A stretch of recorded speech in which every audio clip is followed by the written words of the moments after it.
Assalamu alaikum, bienvenue sur Vérité Din.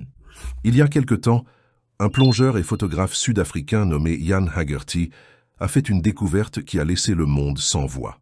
À près de 18 mètres sous la surface de l'océan, il a aperçu quelque chose d'inhabituel, une forme qui ressemblait à un livre ouvert, reposant doucement parmi les plantes aquatiques.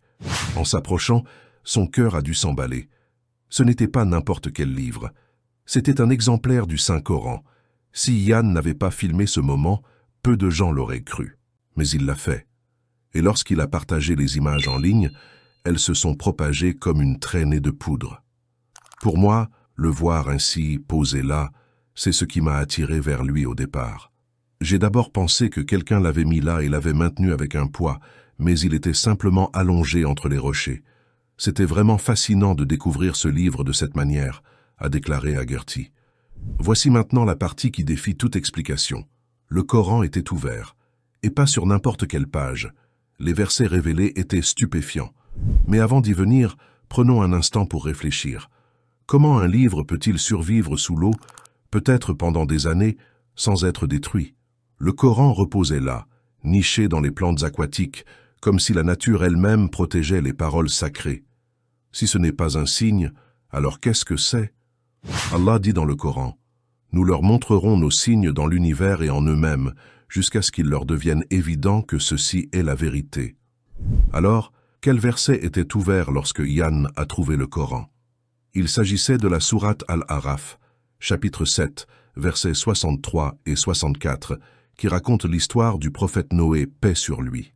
Le verset 63 dit « Est-ce que vous vous étonnez qu'un rappel vous vienne de votre Seigneur à travers un homme issu de vous, pour qu'il vous avertisse et que vous deveniez pieux et que la miséricorde vous soit accordée ?» Et le verset 64 poursuit « Et ils le traitèrent de menteur.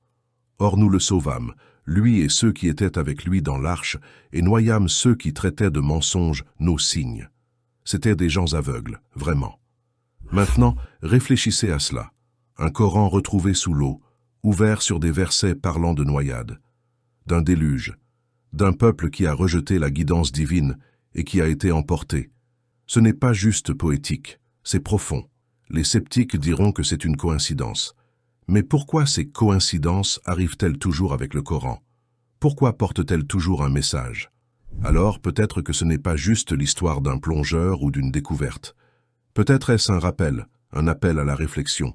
Au fond de l'océan, là où la lumière peine à atteindre, les paroles d'Allah brillent encore. Un livre qui ne peut être détruit, un message qui ne peut être réduit au silence.